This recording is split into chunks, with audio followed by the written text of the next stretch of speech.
In the sprawling, restless city of New York lived a young woman named Alara Winters. To the wealthy patrons she occasionally served and the hurried crowds she navigated through, she was nearly invisible, just another girl trying to survive. Her face blending into the background. Her life from the outside seemed simple, only work and quiet existence. But inside the cramped apartment she called home in the Bronx, a different story unfolded, thick with the scent of yesterday's fears. Alara woke at 4 a.m, pulled from restless sleep not by light but by the sound of her mother coughing, wet and rattling, the kind that brought blood. She rushed to find her mother Margaret, trembling with a stained cloth pressed to her lips. In the corner stood her 8-year-old brother Ethan, eyes wide with terror, his small hands signing frantically. He had been mute since birth, and his silence in moments like these felt heavier than any scream. She signed back that everything would be fine. A lie she had told so many times it no longer felt like lying. The cancer was stage 3, and without insurance they were watching her mother fade one cough at a time. The apartment walls were stained with mold, pipes leaked brown water, cockroaches crawled freely. The refrigerator held only expired milk and bread she had to cut mold from before giving to Ethan. On the table sat a mountain of bills. Hospital fees long overdue, rent 2 months late, nearly $90,000 in debt. The landlord had come 3 days ago, his threats of eviction sharp as knives. 2 weeks earlier she had lost her job for refusing to provide special services to a customer. But today there was work. A last-minute shift at a charity gala at the Obsidian Hotel. The pay was more than a week of wages, a lifeline she clung to with desperate hope. She had heard whispers about the Obsidian, that it belonged to dangerous people who made others disappear. She dressed in her black and white uniform, hand-washed and dried overnight. Her mother stirred, finding Alara in the dim light. "You are leaving," she whispered. "Yes, Mama. Be careful, my daughter. Those places are not for people like us, and the men there are dangerous." Alara forced a tired smile. "Just one night. I will bring something home," she promised, a vow she had made 100 times. Hours later, she stood in the service basement with 20 other temporary workers, their anxious faces lit by harsh fluorescent lights. Helena Cross, the event coordinator, stood before them with a clipboard like a weapon. "Listen up," Helena barked. "You are replaceable. One mistake and you are out. No pay, no second chance." Her gaze landed on Alara. "You are on VIP service. You will serve the guest of honor exclusively. Do not speak unless spoken to. You are wallpaper. The guest of honor is Nicholas Salvatore." Alara's breath caught. Everyone knew that name, the most ruthless mafia boss in New York. His foundation funded scholarships she had once dreamed of, applications still hidden under her mattress, hopes that died when she dropped out to protect her family. Serving him now felt like fate mocking her. She nodded, her face a mask of calm she did not feel. She would be invisible. She would make no mistake. If you want to know the satisfying ending and the gleeful revenge that awaits, like this video, share it with someone who loves good stories, and subscribe to the channel so you don't miss what happens next. Because tonight, the invisible girl is about to do something no one will ever forget. Alara was escorted upstairs by a security guard to familiarize herself with the layout before the guests arrived. She stepped out of the elevator and froze, as if she had crossed into another world. A world she had only ever seen in dreams or on the old television screens in hospital waiting rooms. The grand hall of the Obsidian Hotel unfolded before her like a palace from a fairy tale, but the kind of fairy tale meant for those who held the power of life and death, not for poor girls from the Bronx. The black marble floor gleamed so flawlessly that she could see her own reflection in it, white veins running through the stone like frozen silver rivers in a sea of night. Massive crystal chandeliers hung from the soaring ceiling, thousands of crystals scattering a warm glow like imprisoned stars, each chandelier likely worth more than the decaying apartment her family was living in. Alara swallowed hard, forcing her face to remain still, refusing to show the awe she felt. She was invisible, she reminded herself, and invisible people weren't allowed to have feelings. Everywhere around her, teams of staff moved with the precision of an orchestra conducted by an unseen hand. They spread pristine white silk tablecloths, the kind of silk that Alara knew, just by touching it, cost more than her entire month's rent. Polished silver plates were lined up in perfect order. Gold-plated cutlery gleamed beneath the lights. Crystal glasses so delicate they seemed as if they could shatter with a single breath. She passed the bar area and saw bottles of liquor lined up on the shelves. Names she couldn't pronounce because they were in French or Italian, but she knew each bottle was worth 3 months of her mother's medication. 3 months, 3 months her mother could live longer, hope longer, watch Ethan grow just a little more. All of it locked inside a single bottle that people here would empty in minutes and forget. But what made Alara's chest tighten wasn't the liquor, or the crystal, or the silk. It was the flowers. Massive floral arrangements stood throughout the hall, each one reaching her chest, overflowing with pure white lilies, pale purple orchids, and deep red roses the color of blood. A sweet fragrance filled the air, a kind of luxury scent she had never known. She stopped in front of one arrangement, staring at the flawless petals without a single crease, and her mind began calculating on its own. One rose here, just one, was probably worth a week of pain medication for her mother. This entire arrangement could pay for a full round of chemotherapy, and there were dozens like it scattered across the hall. Hundreds of flowers that would wilt after tonight and be thrown away like trash, while her mother was wasting away on a damp bed because there was no money for medicine.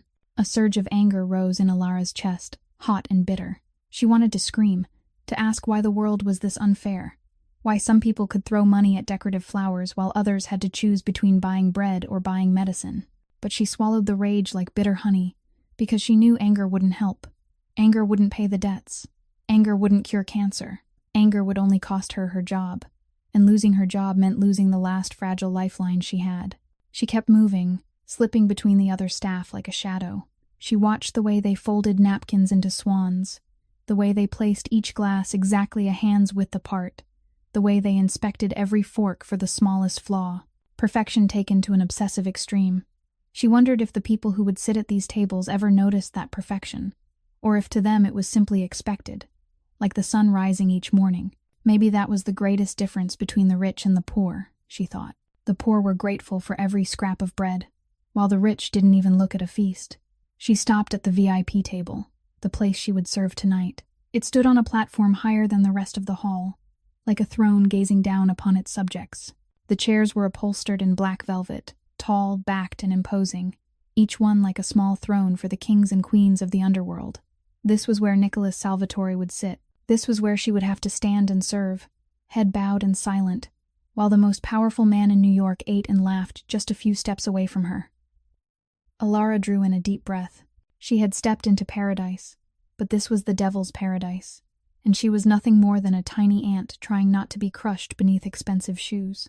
Alara was checking the placement of the glasses on the VIP table when a voice sliced through the air like a blade, sharp, cold, and dripping with contempt.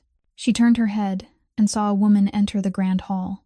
No, not enter, but appear as if the entire room had been created solely as a backdrop for her. Victoria Ashford wore a blazing red gown the color of blood, diamonds cascading over her neck and wrists, each stone glittering beneath the chandeliers like tiny imprisoned stars against her ivory skin.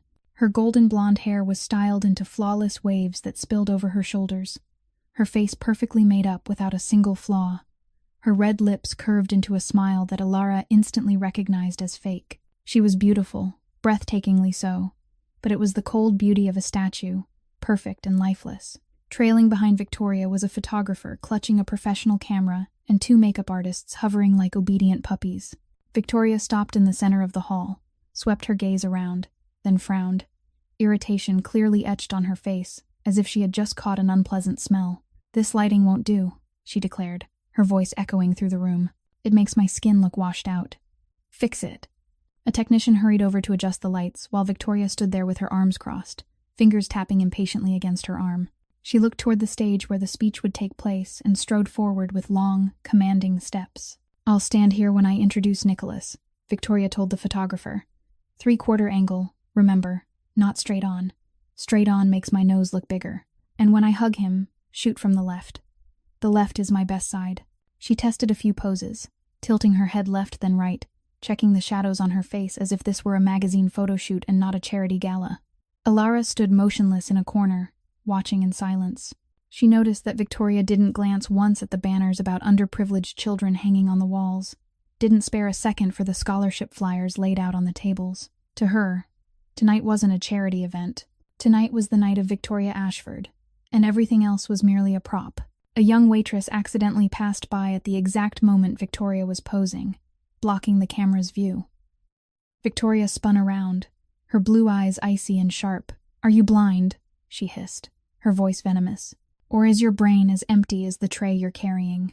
The waitress trembled and bowed her head in apology, but Victoria wasn't finished. She stepped closer and, without a word of warning, slapped the girl hard across the face. The sound cracked through the hall, freezing everyone in place.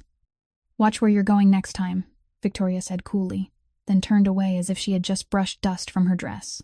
No one dared to speak. The waitress stood there, one hand clutching her reddening cheek, tears threatening to spill but not daring to fall. Alara felt her blood boil. She wanted to step forward, wanted to say something, but her feet felt nailed to the floor. She remembered being berated by her old restaurant manager, remembered the humiliation of being treated like trash. She understood the look in that waitress's eyes, the look of someone who knew she had no right to fight back, no right to be angry, only the right to bow her head and endure because she needed the money. Victoria stepped out onto the small balcony at the corner of the hall, pulled out her phone, and turned her back to the room. Alara wasn't trying to eavesdrop. She was only moving toward the drink preparation area and happened to pass by. But Victoria's voice carried to her ears, low but clear enough to hear. "Is everything ready?" Victoria asked, her tone completely different from her earlier arrogance, darker, more secretive. "Good. Tonight will end everything. After tonight, it'll all be ours." She paused, listening to the person on the other end, then let out a soft laugh, cold as a winter wind. "Don't worry. He doesn't suspect a thing. He trusts me completely." Victoria ended the call, turned back with a radiant smile as if she had been discussing the weather, and walked back into the hall to continue posing for the photographer. Alara stood there, her heart pounding wildly. She didn't understand what she had just heard, but something felt wrong. Something dark lurked beneath those whispered words. The survival instinct sharpened by years of hardship warned her that something wasn't right, though she didn't know what it was. She shook her head, trying to push the thought away. This wasn't her concern. She was just a waitress. She only needed to stay invisible, finish her job, and take the money home to her mother. The schemes of the rich had nothing to do with her. Yet Victoria's words echoed in her mind like a curse. Tonight will end everything. Alara was still thinking about Victoria's mysterious phone call when the atmosphere in the grand hall abruptly changed. There were no drums, no announcements, no spectacle of any kind. Yet she felt the shift as clearly as if the temperature in the room had dropped several degrees. Staff members who had been moving suddenly froze, whispered, conversations fell silent, and every gaze turned toward the side entrance. Alara turned her head, and for the first time in her life, she saw Nicholas Salvatore in the flesh. He entered through the side door, not the main entrance like Victoria, as if he didn't need anyone's attention to assert his presence, and he truly didn't. His presence alone was an irresistible force, like a black hole pulling all light and attention toward itself without effort. He was taller than she had imagined, likely over 1.8 meters, broad-shouldered, his physique honed and contained beneath a perfectly tailored black suit, the kind that cost more than an entire year of her wages just by looking at it. His hair was ink black, slicked back to reveal a sharply defined face with a jawline that looked carved from stone. But what Alara couldn't look away from were his eyes, gray like the sky before a storm, cold and unfathomably deep, as if they could see straight through anyone's soul. And the scar, a faint scar, ran from his temple down to his left cheekbone. Not long, but long enough to tell a story of violence and survival. It didn't make him less handsome. If anything, it made him more dangerous. A silent warning that this was a man who had walked through hell and lived. Alara remembered the rumors about the failed assassination 5 years earlier, when someone had tried and failed to kill him. People said he had taken revenge with his own hands, and none of those behind the plot were still alive to tell the tale. Walking just behind Nicholas was a large, solidly built middle-aged man with the expressionless face of a statue. Tony Russo, Alara guessed, the boss's driver and most trusted bodyguard. She had heard whispers about Tony, that he had once been a mercenary before Nicholas's father saved his life, and that he had been loyal unto death ever since. The two men moved as one, Tony always positioned to shield Nicholas from any threat, his eyes sweeping the room like radar searching for danger. Victoria spotted Nicholas and transformed instantly. The disdain she had shown the staff vanished, replaced by a radiant smile and sparkling eyes as if she had just seen the love of her life. She hurried over, her heels clicking against the marble, and looped her arm through Nicholas's with perfectly rehearsed affection. "Darling, I missed you so much," she murmured loudly enough for those nearby to hear. But Alara noticed something no one else seemed to, because no one dared to look closely. Nicholas didn't return the embrace. His arm hung loosely at his side. His body didn't lean toward Victoria by even a millimeter, and those gray eyes looked elsewhere, as if his mind was very far away. It was the cold distance of two strangers, not of an engaged couple. At that moment, a young waitress carrying a tray of crystal glasses passed by, likely overwhelmed by the boss's arrival, tripped over a chair leg and pitched forward. The tray tilted, the expensive glasses sliding to one side, on the verge of crashing to the floor. Alara saw everything slow down, imagined the sound of shattering glass, Helena's furious shouting, and the poor waitress being thrown out with nothing to her name. But it didn't happen. Nicholas, with lightning-fast reflexes, stepped forward and caught the waitress by the arm, steadying her while his other hand gripped the edge of the tray to keep it from tipping further. The glasses trembled but didn't fall. "Careful," he said, his voice low and calm, as if he had just picked up a fallen leaf, rather than saved someone from disaster. "The floor is slippery." The waitress stood there shaking, her face pale, lips moving without sound. Nicholas didn't wait for thanks. He simply gave a small nod and moved on, as if what he had done wasn't worth mentioning. Alara stood there, witnessing it all, a strange confusion rising inside her. She had prepared herself to serve a devil, a cold-blooded killer everyone feared. But that devil had just saved a waitress from being fired without asking for a word of gratitude. She glanced at Victoria, still clinging to Nicholas's arm with her fake smile, and remembered how she had slapped a staff member simply for crossing the camera's view. They were about to be married, yet they were worlds apart. One struck a worker for being in the way. One steadied a worker to keep her from falling. Alara didn't know what kind of man Nicholas Salvatore truly was. He might be a killer. He might be the monster people whispered about. But in that moment, he was infinitely kinder than his beautiful fiancée, and that only deepened her confusion about the man she would be serving all night long. Alara tried to push the image of Nicholas steadying the waitress out of her mind and refocus on her work. She moved back toward the VIP table for one final check before the guests arrived, making sure everything was perfect, just as Helena demanded. The glasses had to gleam, the napkins had to be folded precisely, the cutlery had to be aligned. She bent down to adjust a glass that was slightly out of place, so absorbed in that small detail that she didn't notice someone walking toward her. When she straightened and turned, she collided with a wall. No, not a wall. A solid chest. The faint scent of expensive cologne mixed with something unmistakably masculine and dangerous. Her heart skipped a beat as she realized who she had just run into. Nicholas Salvatore stood directly in front of her, close enough that she could have counted every stitch on the lapel of his suit if she had dared to look up. But she didn't dare. She dropped her gaze instantly, her heart pounding like a war drum, her hands gripping the hem of her uniform so tightly her knuckles turned white. "I'm sorry, sir," she said, her voice trembling despite her effort to control it. "I wasn't watching where I was going. Please forgive me." She waited for the anger, for the shouting, for being thrown out just as Helena had warned. One mistake and she would disappear, unpaid, without a second chance. She had made that mistake, and now everything was over. But the shouting never came. Instead, there was silence, stretching for several seconds that felt like centuries. Then a low, steady voice spoke, not angry, not cold, only touched with a gentle curiosity she hadn't expected. "What's your name?" Alara froze. She wasn't sure she had heard correctly. The most feared mafia boss in New York was asking her name. A temporary waitress who would vanish from this world after tonight as if she had never existed. She swallowed, still unable to lift her head. "Alara, sir. Alara Winters."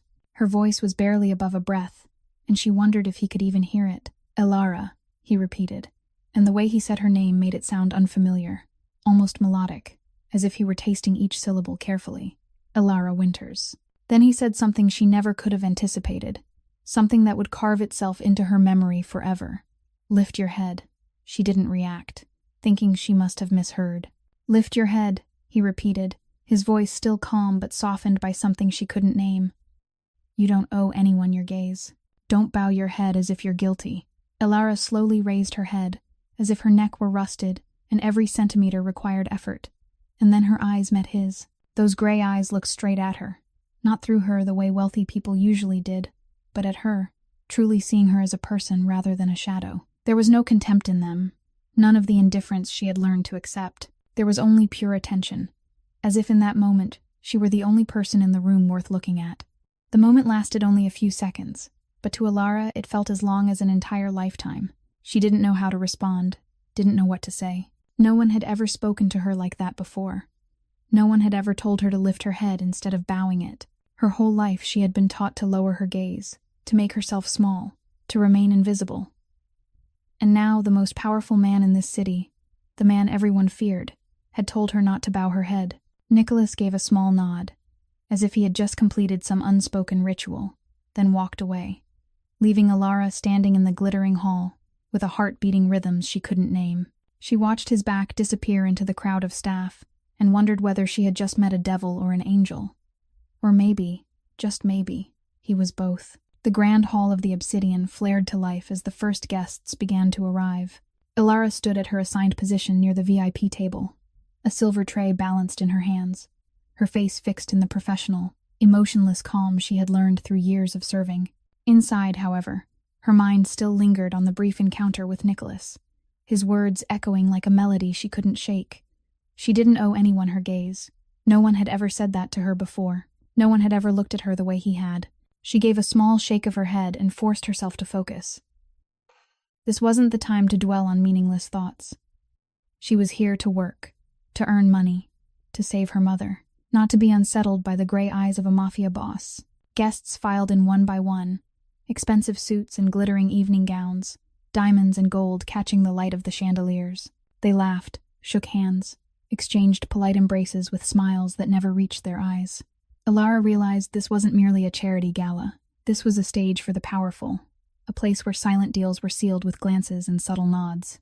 She spotted faces she guessed belonged to bosses of other Mafia families, men with the eyes of predators and women as beautiful and deadly as vipers at their sides. All attention gravitated toward the VIP table, where Nicholas Salvatore sat like a king upon his throne. Victoria sat beside him, her hand resting possessively on his arm, her radiant smile never fading. She laughed at the right moments, spoke the right words, tilted her head at the perfect angle whenever a camera turned their way.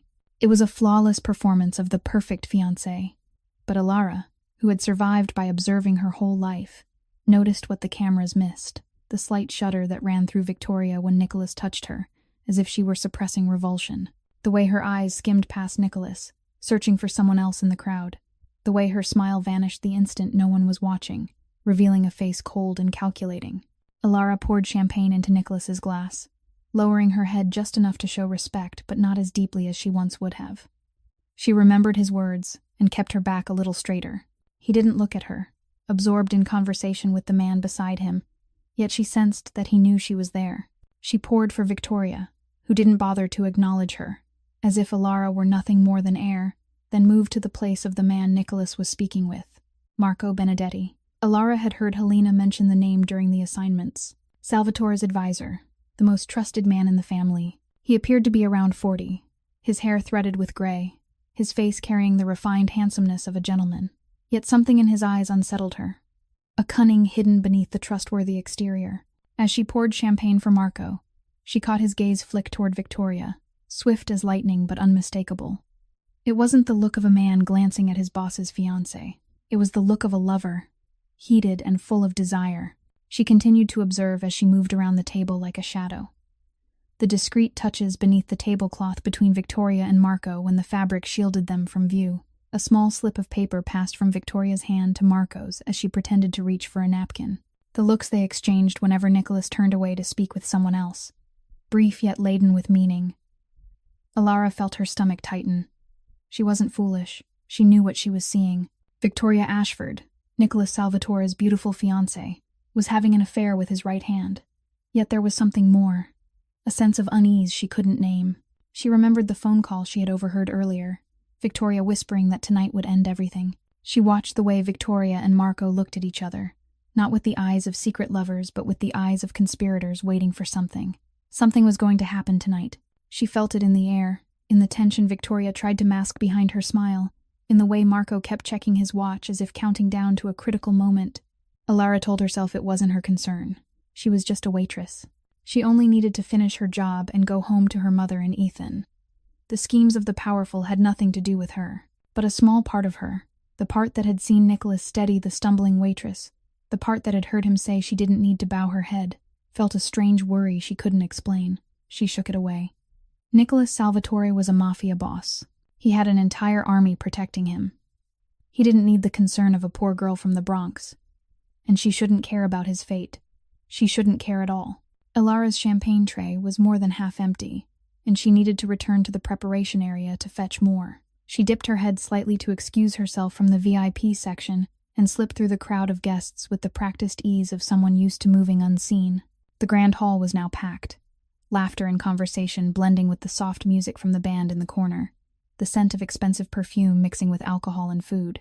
She headed toward a side corridor leading to the kitchen area, where fewer people passed and the air was cooler, away from the harsh glow of the chandeliers. The hallway was quiet, only the soft echo of her heels against the stone floor accompanying her steps. As she passed a small room, perhaps a storage space or a staff break room, voices drifted out and made her stop short.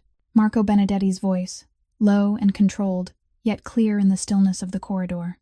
Ilara knew she should keep walking, pretend she hadn't heard anything, and return to her work. But there was something in that voice, a tension, a secrecy, that seemed to nail her feet to the floor. "Is everything ready?" Marco asked, clearly speaking on the phone with someone. "The glass has been marked. Right. We need to be certain there are no mistakes. Just one glass, the one meant for him."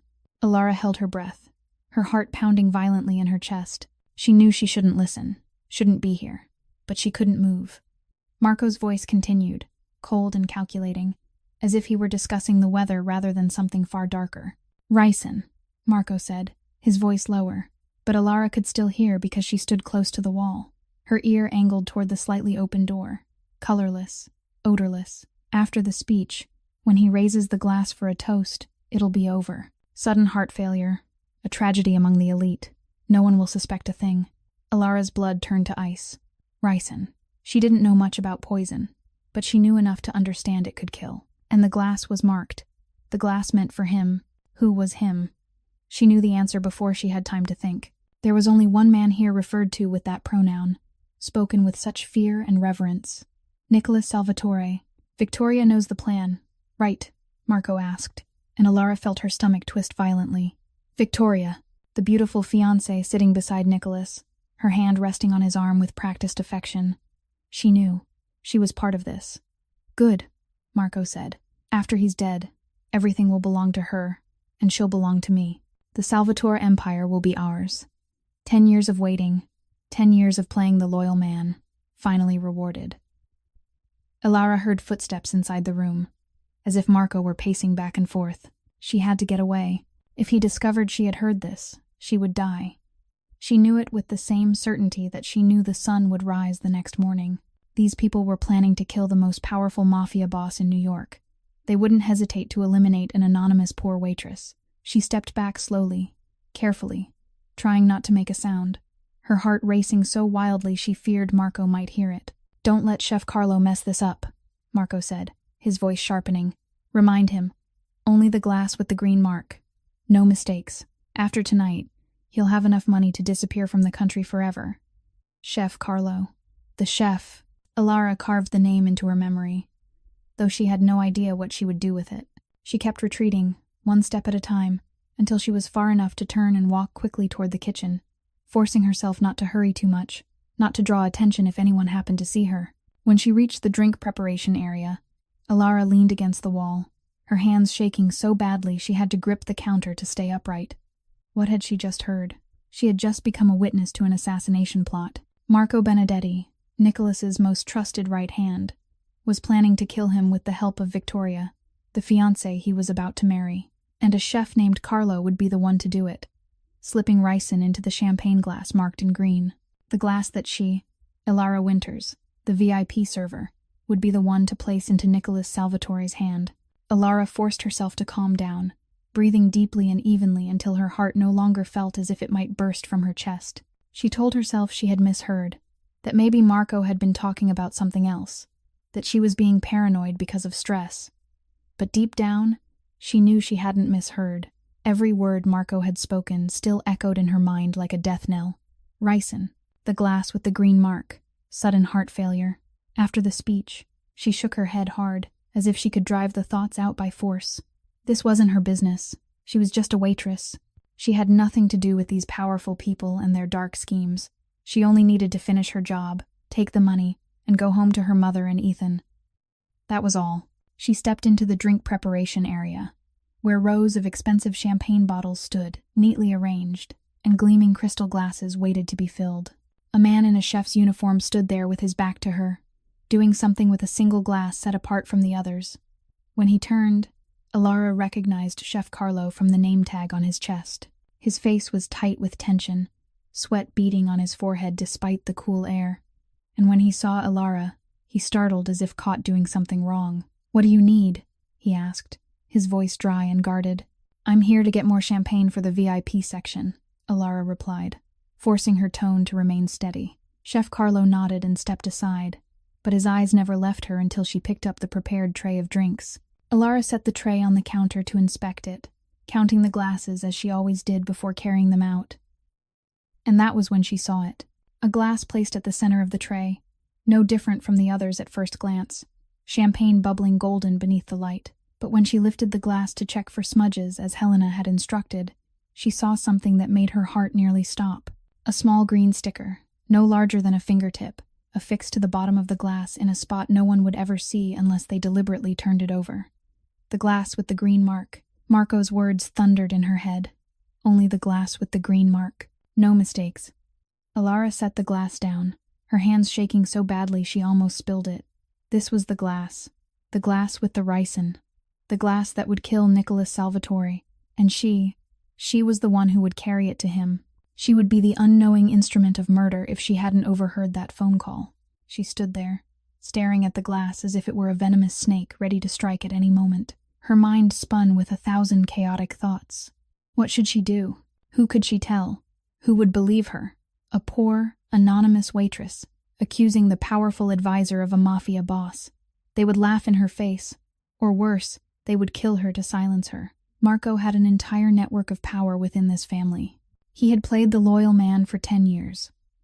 Who would believe the words of a girl they had never met over the right hand who had served them for a decade? But what if she stayed silent? What if she pretended she knew nothing and carried that glass to the VIP table as instructed? Nicholas would raise it, would drink, and would die. A man would die by her hands, even if she hadn't meant it. She would live the rest of her life with that secret, knowing she could have stopped a murder and chose silence out of fear. Could she bear that? Could she look into her mother's eyes, into Ethan's eyes, and pretend nothing had happened? Alara thought of Nicholas. He was Mafia, a boss of the underworld, someone who might have killed, who might have done terrible things she couldn't imagine. But he was also the man who had caught a stumbling waitress without expecting thanks. He was the man who had looked into her eyes and told her she didn't need to bow her head. He was the only person in that room full of power who had treated her like a human being. Did he deserve to die? Who had the right to decide that? Marco Benedetti, the traitor who had lain in wait for 10 years.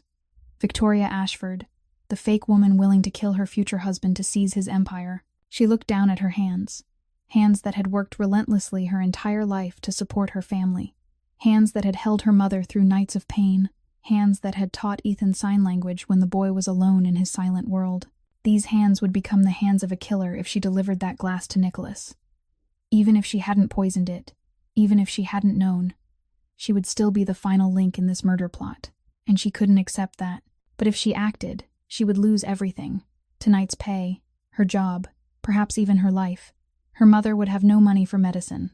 Ethan would have no one to care for him. She was standing at a crossroads, one path leading to her family's safety, the other to her own conscience. And she didn't know which path she would choose. The music stopped and the lights in the grand hall softened, leaving only the spotlight trained on the stage. It was time for the speech. Alara stood at her position near the VIP table, the champagne tray steady in her hands, the glass with the green sticker resting at the center like a ticking bomb. She still hadn't decided what she would do, her mind a storm of fear, doubt, and something that felt like anger at the injustice she had been pushed into. Nicholas stepped onto the stage amid polite applause, his stride confident and commanding, as if the world itself had been built for him to walk across. "Ladies and gentlemen," Nicholas began, his deep voice carrying through the hall, "I want to thank you all for being here tonight. Not only to support the Salvatore Foundation, but to support the children we're trying to help." Alara watched him beneath the spotlight, the light crowning him like a halo, and she thought of the children he spoke of. Children like Ethan, like herself once, poor children dreaming of chances they were never meant to have. His foundation funded scholarships for those children. And even if he was Mafia, even if he might have done terrible things, he was doing this one good thing. Who had the right to take that away? This year, Nicholas continued, we've awarded full scholarships to more than 200 students from low-income families. 200 children who now have a chance to go to school, a chance to dream, a chance to become whatever they want to be. That's why we're here tonight. Not for prestige, not for pretty photographs, but for those children. Alara swallowed. She glanced at Victoria at the VIP table, her radiant smile fixed in place, her eyes cold and untouched by his words. Then she looked at Marco, nodding with false approval while his hand clenched beneath the table, waiting for the moment everything would end. And now, Nicholas said, his voice warming, I invite all of you to raise a glass with me, to toast the future of the children we're helping, and to thank you for your generosity tonight. He stepped down from the stage to applause, and Alara knew the moment had come. She moved toward the VIP table with the champagne tray, her legs heavy as if weighted with lead, her heart pounding wildly. She set the tray down and began handing out glasses. A glass for Victoria, a glass for Marco, glasses for the other guests, and finally the glass with the green sticker, the lethal one, placed directly before Nicholas, exactly as instructed. Nicholas lifted the glass, golden bubbles shimmering beneath the lights. Alara stepped back one pace, the proper distance for an invisible server. She could stay silent. She could turn away, take her pay, and go home as if nothing had happened. Nicholas would drink, would die, and no one would know she had known. She would be safe. Her family would be safe. It was the easy choice, the choice anyone in her position would make. But Alara wasn't just anyone. She was the girl who had raised a deaf brother with bare hands while still a teenager. She was the woman who had refused to sell herself even when desperation closed in. She was the person who had taught Ethan that no matter how cruel the world was, there were still right things worth protecting. Letting a man die in front of her when she could stop, it wasn't the person she wanted to be. It wasn't the example she wanted to set for her brother. Nicholas raised the glass to his chest, smiling at the crowd. To the future, he said. To the future. The hall echoed back, a forest of crystal lifted high. Victoria smiled, anticipation lighting her eyes. Marco clenched his fist beneath the table, jaw tight. Nicholas brought the glass to his lips, and Alara acted. She didn't think or calculate. She moved on pure instinct. She lunged forward, and before anyone could understand what was happening, she drove her fist straight into Nicholas Salvatore's face. The punch was hard enough that pain shot through her knuckles, but it did what she needed. The champagne glass flew from Nicholas's hand, arcing through the air in slow motion, before shattering across the black marble with a sharp crash that rang through the deadly silence. 1 second, 2 seconds. The entire hall froze as if under a spell. No one breathed, no one moved. Then hell broke loose. Assassin, someone screamed. She's an assassin. Security surged in from every direction like wolves, guns drawn, metal clattering. Alara was slammed to the floor with a force that knocked the breath from her lungs, her face pressed against cold stone, her arms wrenched behind her back. Someone drove a boot into her spine. Someone yanked her hair. She heard Victoria screaming somewhere above, her voice shrill with fury. Get her. She tried to kill Nicholas. Kill her. Marco's voice cut through the chaos, cold and decisive. Take her to the basement. I'll handle her myself. Alara was dragged across the floor, marble scraping her skin, her head striking table legs. She didn't fight back. She gathered what strength she had left and screamed, her voice tearing through the uproar. That glass was poisoned. Check the glass. There's a green sticker on the bottom. No one listened, or no one wanted to. She kept screaming until she was dragged into an elevator, and the doors slammed shut, swallowing her voice into darkness.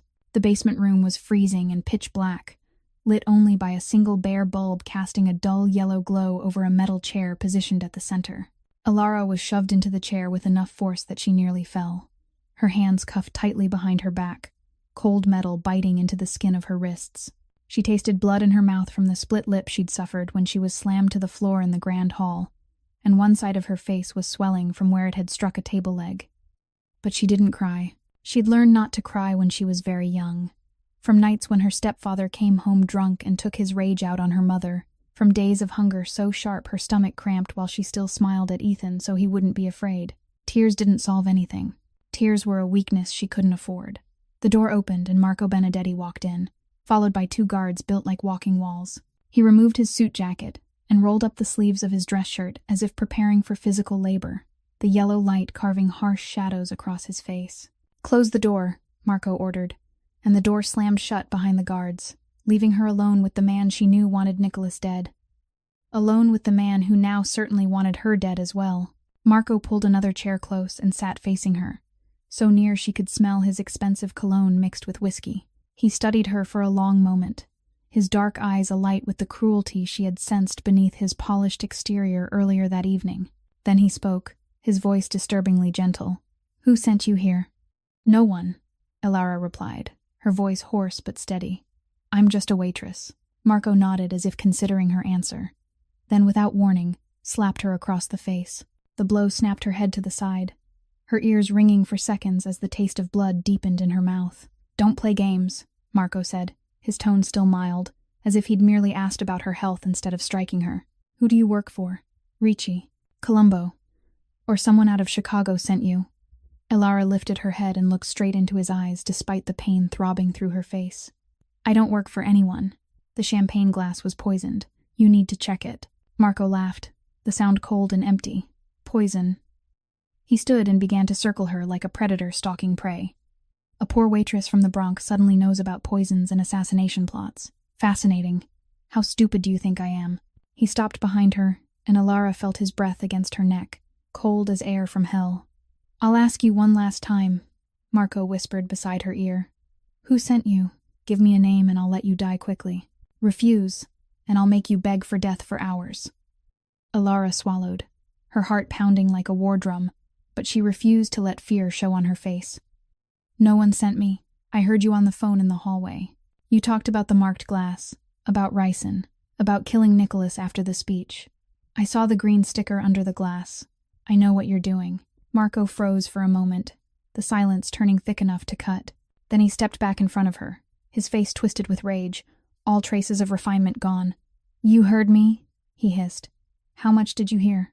Elara met his gaze, and in that instant she chose to tell the truth, because lying wouldn't save her, and the truth might frighten him. "I heard everything. Ricin, Chef Carlo, Victoria, the Salvatore Empire going to you after Nicholas dies. 10 years of pretending to be loyal. I heard it all." Marco slapped her again, and again, and again, each blow harder than the last, Elara's head snapping back and forth like a broken puppet. She felt blood streaming from her nose, from her lips, iron filling her mouth. But she didn't beg, she didn't cry, she didn't plead. She only stared at him with eyes that refused to yield, and that seemed to drive him further into madness. "Who do you think you are?" Marco shouted, his control shattering. "You think you can ruin my plan. You're nothing but a nobody waitress. I'll kill you, and tomorrow no one will know you ever existed." He drew a gun from his holster, the cold click of the chamber echoing through the room. Elara looked at the barrel pointed at her head and thought of her mother. Thought of Ethan. Thought of promises she would never be able to keep. But she didn't regret her choice. She had done the right thing. She had tried to save a man from being murdered by a traitor. Even if she died here, she would die with a clean conscience. But Marco never pulled the trigger. The door burst open with a thunderous crash, and standing in the doorway, gray eyes cold as a blizzard, and his face utterly unreadable, was Nicholas Salvatore. Nicholas stood in the doorway like a statue carved from stone and shadow, gray eyes sweeping the room in a single second and taking in everything. Elara with her bruised face and blood at her lip, Marco with a gun in his hand, and the look of a man caught in the act. The air was so thick it felt like it could be cut with a knife. Tony Russo stood just behind Nicholas, his hand resting near the gun at his side, ready to move if needed. Marco lowered the weapon at once, his expression shifting swiftly from rage to a carefully masked concern. "Boss," he said, his voice slipping back into professional calm, as if nothing had happened. "I'm interrogating the attacker. She won't say who sent her." Nicholas didn't answer right away.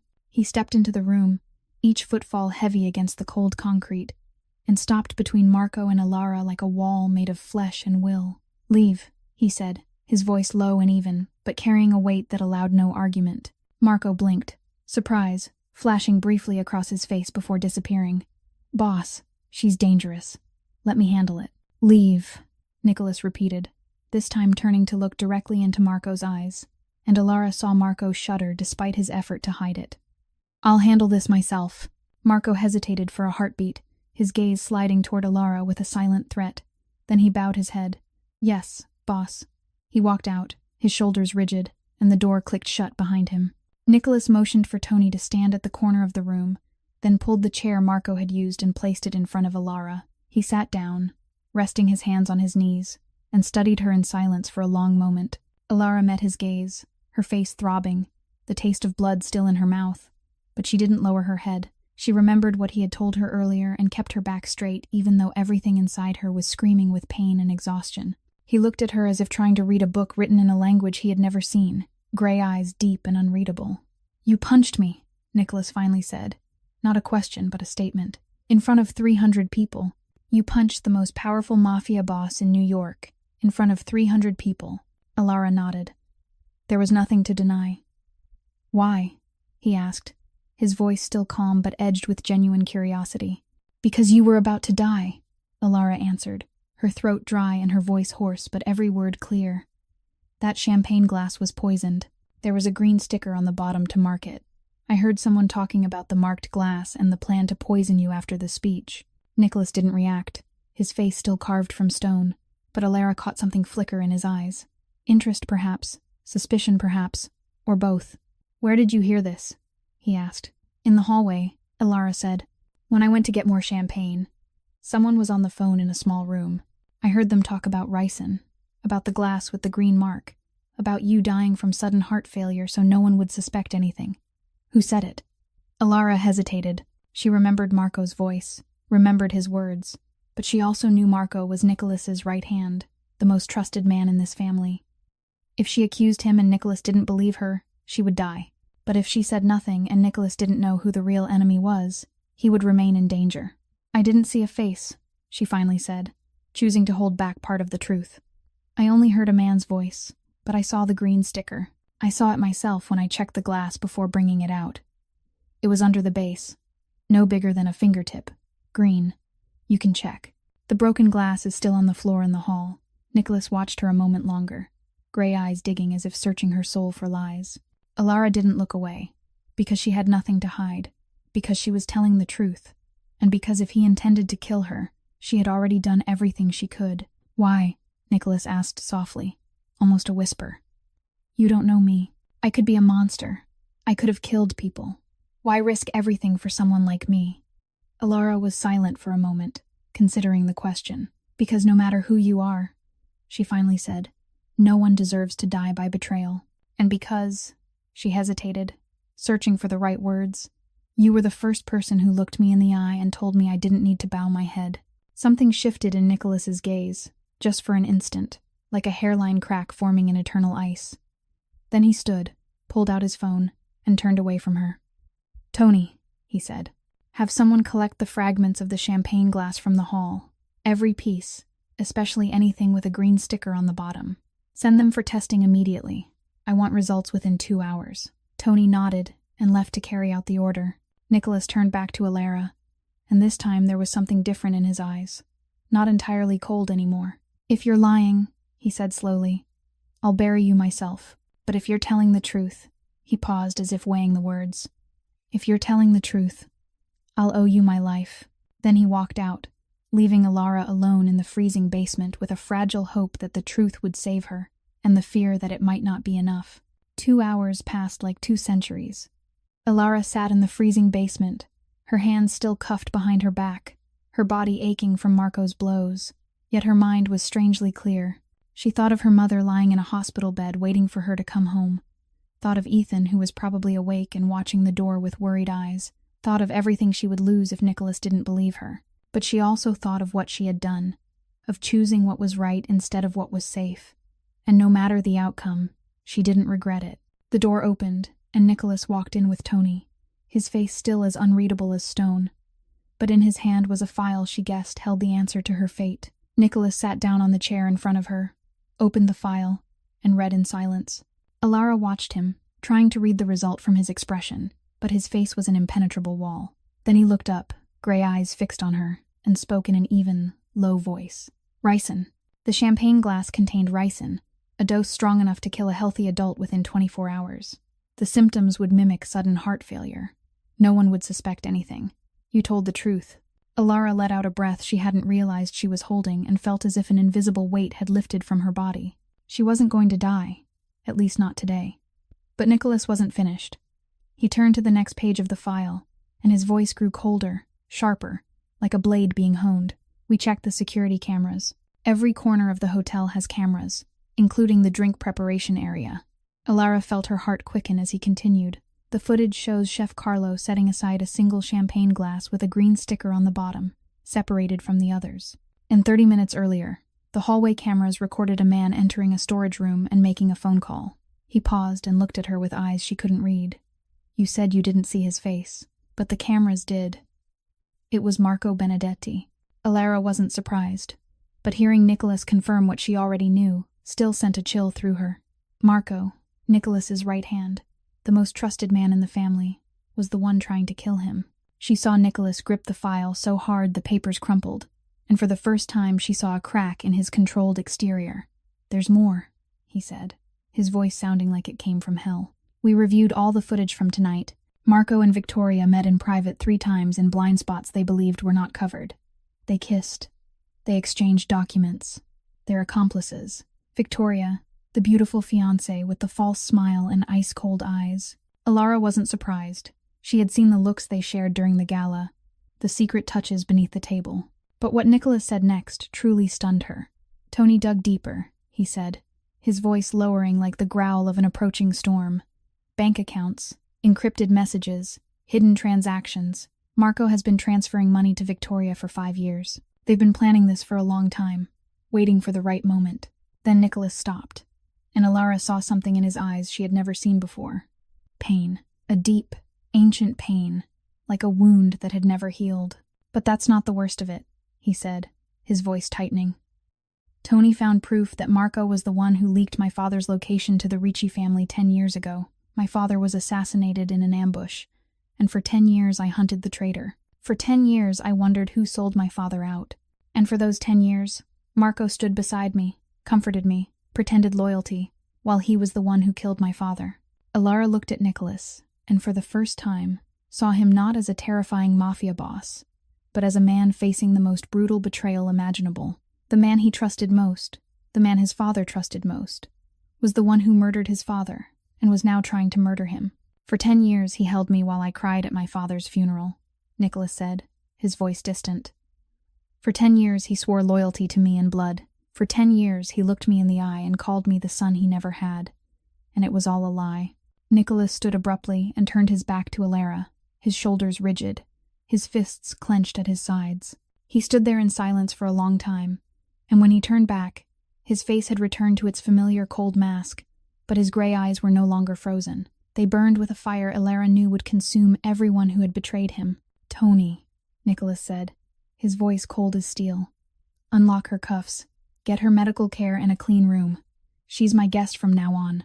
Then he walked toward the door, paused at the threshold, and added without turning around. As for Marco and Victoria, lock them up. I'll handle them myself. And find Chef Carlo before he attempts to flee the city. He will not escape the price of this treachery. Marco Benedetti was held in another room in the basement, his hands tightly bound to a chair, 4 guards standing around him with guns ready. When Nicholas entered, Marco lifted his head, his face still trying to maintain the calm of an innocent man wrongly accused. But Alara saw the fear flickering deep in his eyes when she followed Nicholas into the room. Nicholas had asked her to come along without explaining why, and she didn't ask. Perhaps he wanted her to witness justice being carried out, or perhaps he wanted her to confirm what she had heard. Whatever the reason, she stood in the corner, silent, watching like a shadow. Nicholas said nothing. He simply pulled a chair forward, set it in front of Marco, and sat down, gray eyes fixed on the man who had betrayed him for 10 years. The silence stretched until it became suffocating, heavy as stone pressing on the chest. Marco was the first to break it, his voice still clinging to a mask of innocence. Nicholas, there's been a misunderstanding. I don't know anything about poisoning. That girl is lying to save herself. You know me. I've served this family my whole life.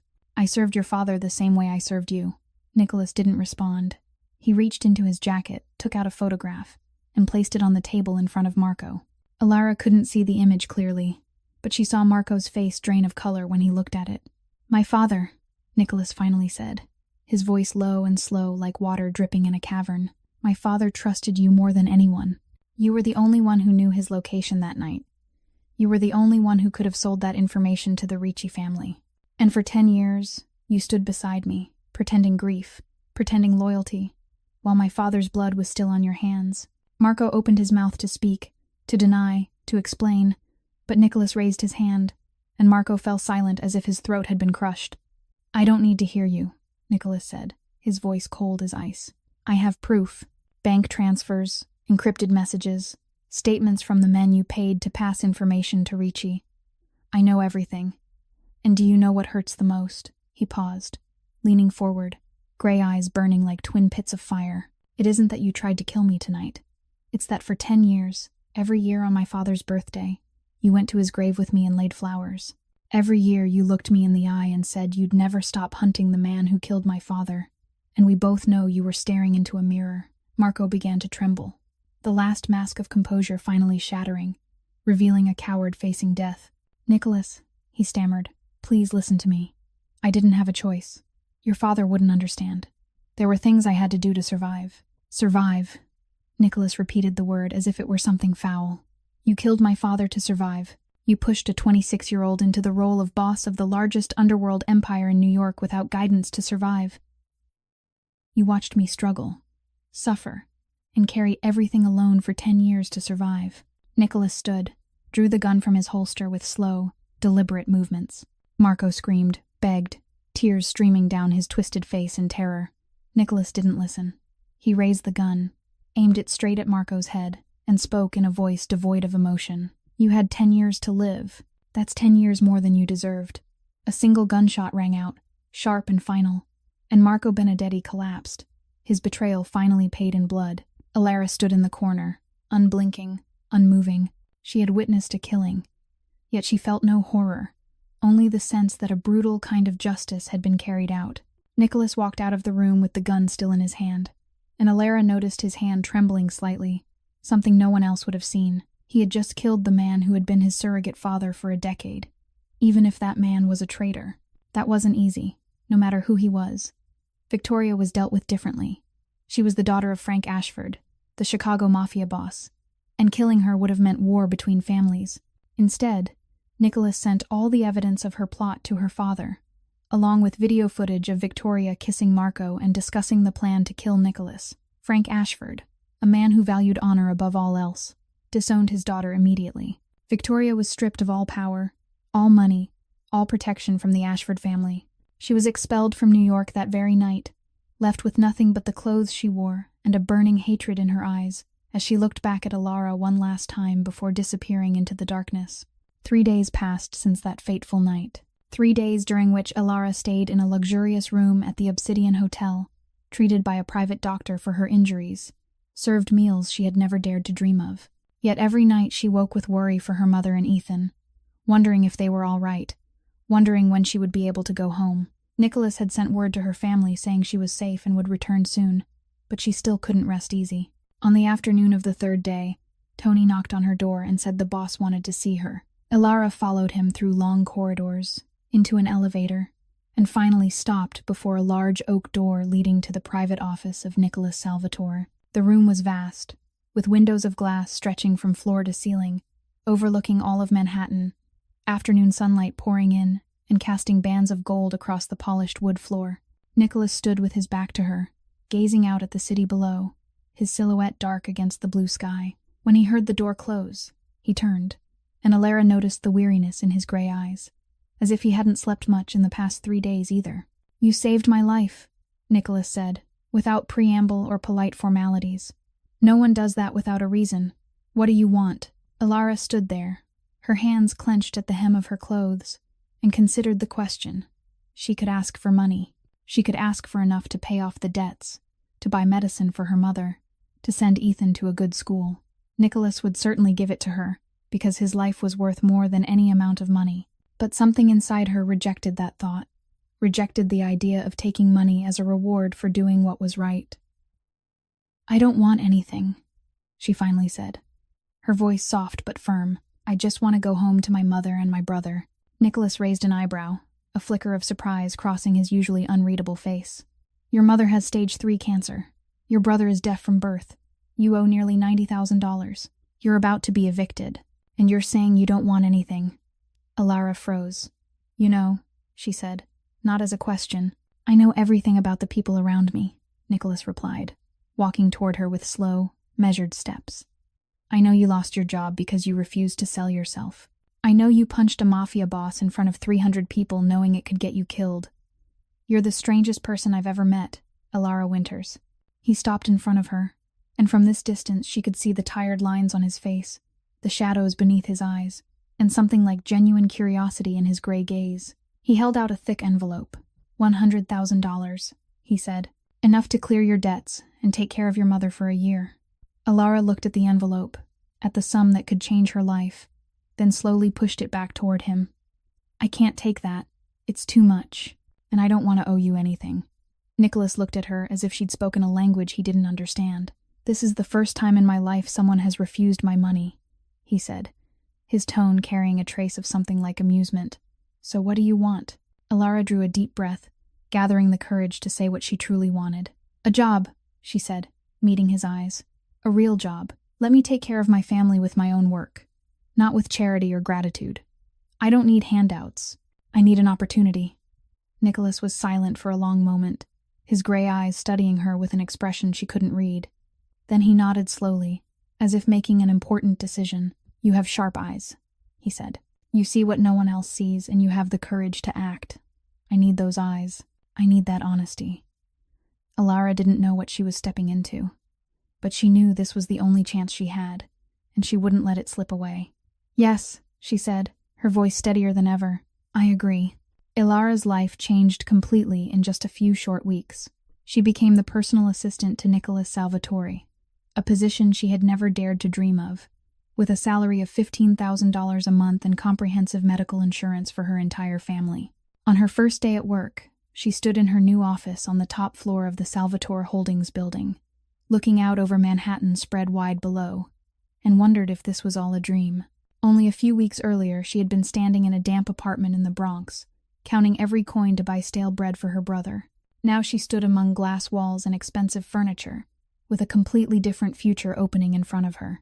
The first thing Nicholas did was move her mother to the best hospital in New York, a private medical facility with leading oncology specialists and the most advanced treatments available. Margaret was given a private room with a window overlooking a park, nurses on duty 24 hours a day, and full access to medication without any concern for cost.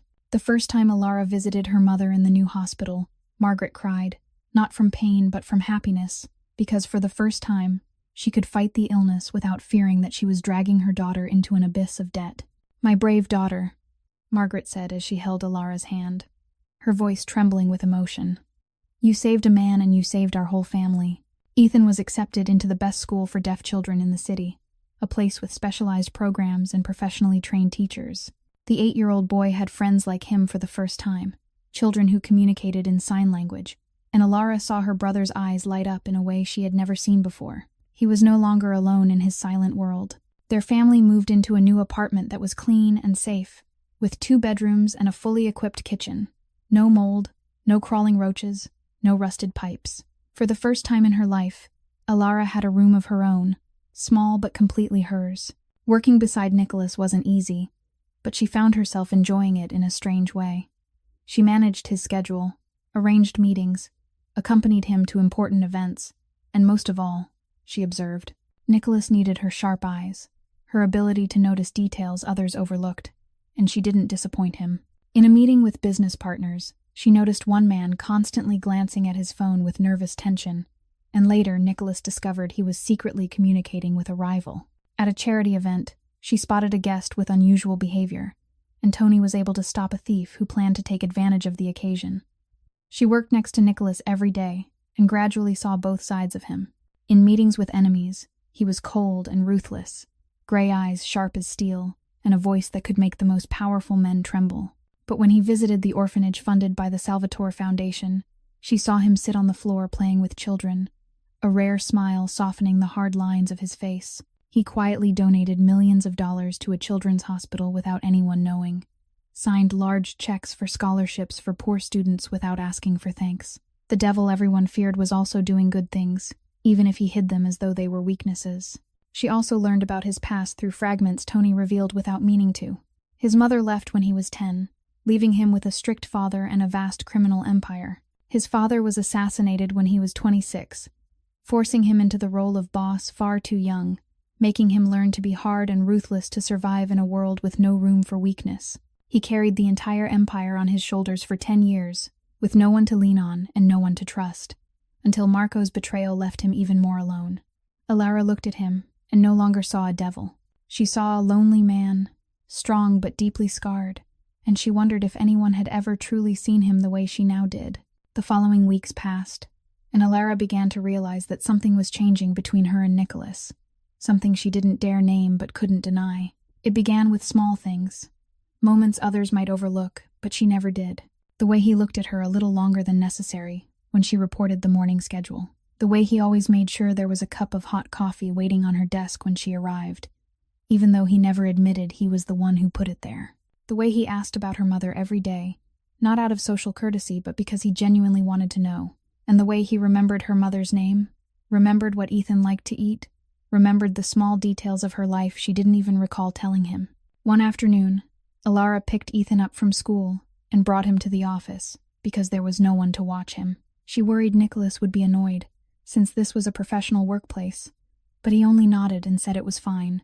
She set Ethan down to draw in a corner while she worked, glancing over from time to make sure he wasn't causing trouble. But when she finally looked up from a stack of papers, she froze at the sight before her. Nicholas was crouched beside Ethan, and his large hands were awkwardly forming shapes. He was signing to her brother, slowly and imperfectly, but clearly with some practice behind it. Ethan stared at him with wide eyes of surprise, then smiled, the brightest smile Alara had ever seen on her brother's face, and signed back more slowly so Nicholas could understand. Alara stood there gripping the edge of the desk, feeling something inside her chest crack open and melt. He had learned sign language. The most powerful Mafia boss in New York, the man the entire city feared, had taken the time to learn how to communicate with her 8-year-old deaf brother. She didn't know when he learned or where, but that didn't matter. What mattered was that he had done it, and he had done it for her, for Ethan, for a reason she didn't dare name. "He's teaching me chess." Ethan signed excitedly when Alara came closer, his eyes shining. "He said he'll teach me until I beat him, but I think he's really good, so I have to learn a lot." Alara looked at Nicholas, not knowing what to say, and he only shrugged as if learning sign language for an 8-year-old was the most ordinary thing in the world. "He's a smart kid," Nicholas said. "He deserves to be spoken to like a person, not ignored just because he can't make sound."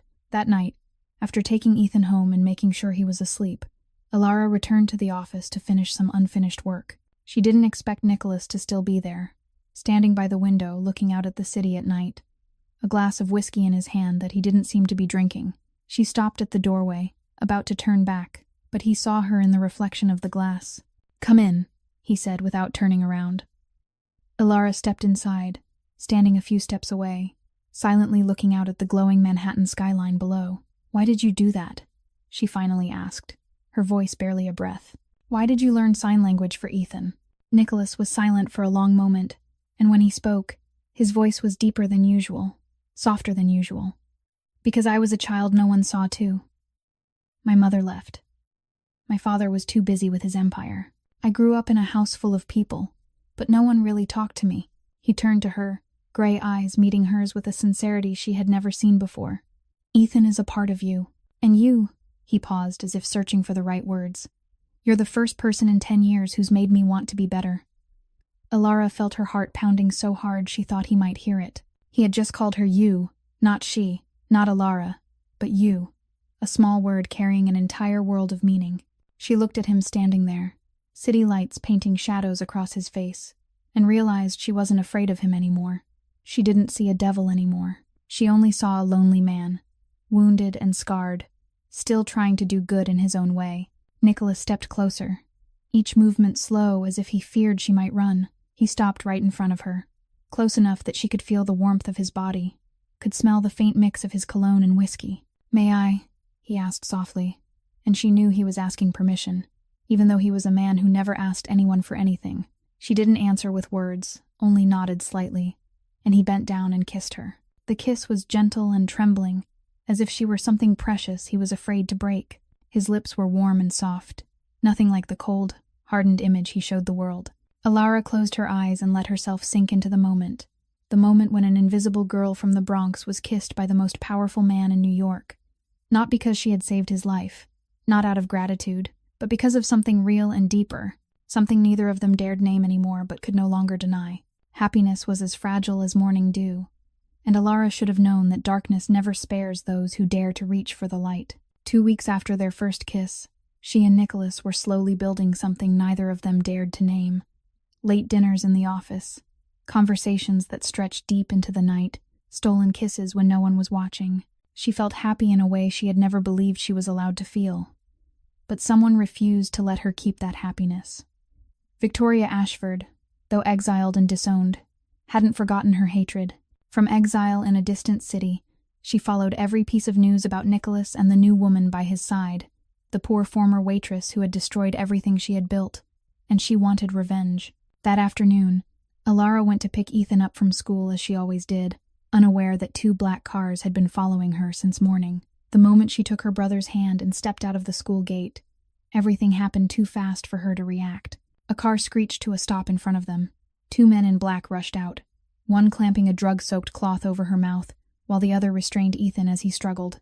She tried to fight, tried to scream, but the chemical burned her lungs and her head spun as the world slipped into darkness.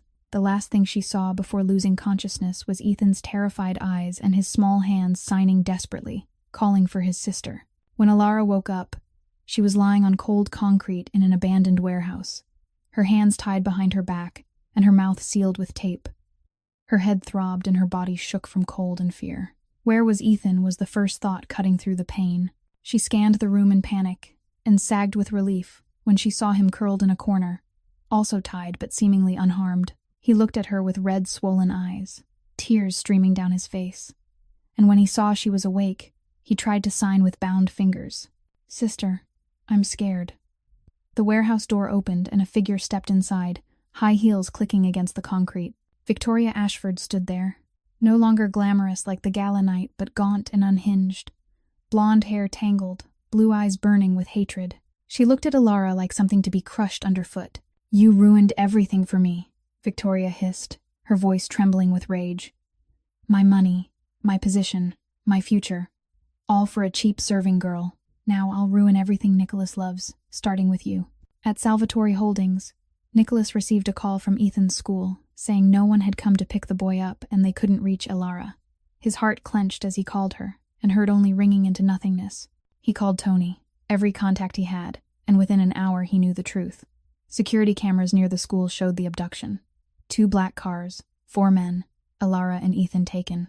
And a message from Victoria appeared on his phone with simple words. "Now you know how it feels to lose everything." Nicholas lost control. There was no other way to describe it. He smashed everything within reach, barked orders in a voice that sounded like it came from hell, mobilized the entire family to find Alara. Every lead, every camera, every street informant in New York was activated. He put a bounty of $1 million on any information. And when one of Victoria's men was captured and revealed the warehouse location, Nicholas didn't wait. He led the rescue himself, gun in hand, gray eyes burning with a fury nothing could extinguish. They reached the warehouse at midnight. Nicholas didn't wait for security to clear the way. He kicked the door in himself and stormed inside like a demon unleashed. 7 hired killers stood in his path, and he dropped them within minutes, shots precise and merciless, without hesitation. When he found Alara in the shadows, her face bruised from Victoria's blows, but her eyes still unbroken, something inside his chest shattered. He cut her bonds and pulled her into his arms, trembling for the first time in front of anyone. "I'm sorry," he whispered into her hair, his voice breaking. "I'm sorry I let you get hurt. I'll never let this happen again. Never." Victoria was arrested at the scene, screaming and cursing like a madwoman. Nicholas didn't kill her. Not out of mercy, but because he had another plan. He sent her back to Frank Ashford, her father, along with evidence of child abduction and a second attempted murder. Frank Ashford, who had disowned his daughter once for betrayal, now faced the truth that she had crossed every possible line. In the Mafia world, kidnapping women and children was unforgivable, and Frank knew that if he didn't deal with his own blood, the other families would see weakness. A week later, news reached New York that Victoria Ashford had died in a car accident in the suburbs of Chicago. No one believed it was an accident, but no one asked questions. In this world, justice wore many faces, and sometimes it came from the very people one called family. 1 month after the kidnapping, Margaret Winters passed away in her sleep, peaceful and without pain, surrounded by Alara, Ethan, and Nicholas. The cancer finally won, but Margaret left this world with a smile on her lips, knowing her daughter was loved and her son would be cared for. Before closing her eyes, she held Nicholas's hand and whispered in a voice as fragile as a single thread, "Take care of my daughter. She's endured too much. She deserves to be loved." Nicholas tightened his grip on her hand, and for the first time his gray eyes glistened with tears in front of another person. "I promise," he said, his voice breaking. Alara cried through the entire night in Nicholas's arms, and he stayed with her, never leaving her side, saying nothing except holding her while she cried until there were no tears left. For the first time in her life, she had a shoulder to lean on, a place to hide, and though losing her mother was a pain nothing could replace, she knew she wasn't alone in this world anymore. 1 year passed. Alara stood in the office of the Salvatore Foundation, looking out over Manhattan glowing in the afternoon sun, and felt a sense of peace she had never believed she would know. She was no longer an assistant. Nicholas had entrusted her with running the Foundation's scholarship program, a position created just for her. "You see what others don't," he had said when he offered her the role. "You understand what poor children need because you were one of them. I want you to find students like you, talented but without opportunity, and give them the door you never had." And she did exactly that. Over the past year, she interviewed hundreds of students, read thousands of applications, and gave opportunities to more than 300 children from struggling families. Every time she saw a child's eyes light up upon hearing they'd received a scholarship, she remembered the faded forms she once hid beneath a mattress, and she knew she was doing the right thing.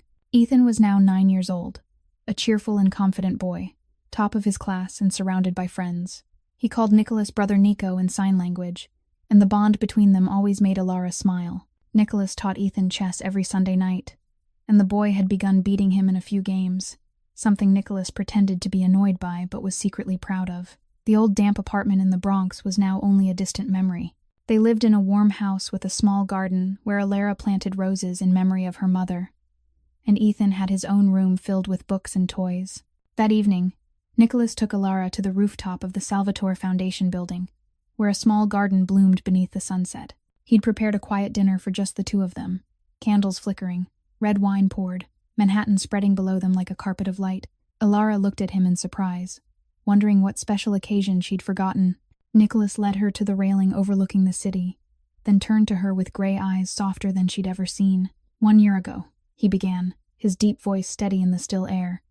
"You punched me in the face in front of 300 people. Alara laughed, remembering that reckless moment that had changed her entire life.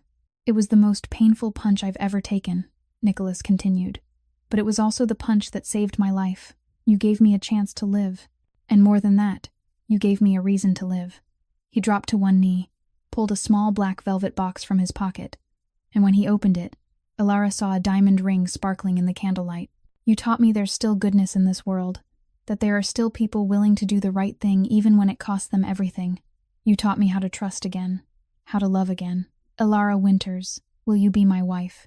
Alara stood there, tears streaming down her cheeks, but they were tears of happiness, the kind she never thought she'd be allowed to cry. She looked at the man kneeling before her, the man the city called a devil but who was an angel to her, and she knew her answer long before he finished asking. "Yes," she said, her voice trembling with emotion. "I will." Nicholas stood, slid the ring onto her finger, and kissed her there in the rooftop garden, with all of New York City as their witness. And that's how an invisible girl from the Bronx found the one person who truly saw her. That's how a devil found a reason to become human.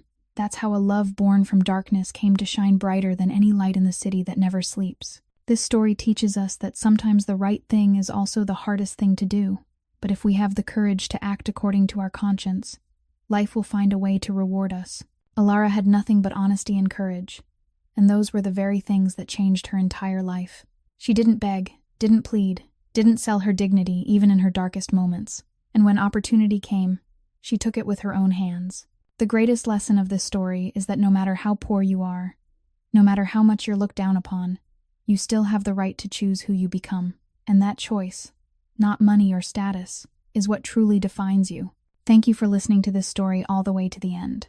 If this story touched your heart, please like and share this video with those you love so they can hear a meaningful story too. Don't forget to subscribe and turn on notifications so you won't miss our daily stories. We'd love to know how this story made you feel.